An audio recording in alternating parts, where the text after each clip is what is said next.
ብለን ስንመለከት የ14 ካራት 1 ግራም የጥሬ ወርቅ ዋጋ በ81.58 የአሜሪካ ዶላር በመሸጥ ላይ ነው የሚገኘው። በኢትዮጵያ ብር ደግሞ በ12969.65 የ15 ካራቱስ በጥሬው በስንት እየተሸጠ ይገኛል ካላችሁ 1 ግራም በካራት በ87.41 ወይም ደግሞ በ13896.06 በመሸጥ ላይ ይገኛል።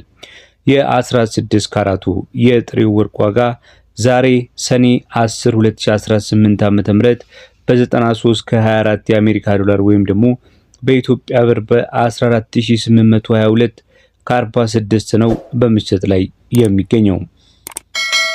ቀጥለን የምንመለከተው የ17 ካራቱን ይሆናል። 17 ካራት የጥሬው ወርቅ ዋጋ በአሜሪካ ዶላር በ99 ከ06 ወይም ደግሞ በኢትዮጵያ ብር በ15747 ከ86 እየተሸጠ እንደሚገኝ ያገኘ ነው የወርቅ ዋጋ መረጃ ያመለክታል።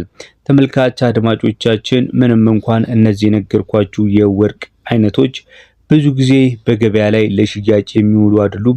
ምክንያቱ ደግሞ ባላቸው የወርቅ ንጽህና አነስተኝነት ማለት ነው። ነገር ግን 14 ካራት በተለይ ደግሞ ከ15 ከ16 ከ17 ካራት በበለጠ በገበያው ላይ ተፈላጊነት አለው። ለምን? እጅግ በጣም ጠንካራ ነው። ከ18 በበለጠ ጠንካራ የወርቅ አይነት ነው።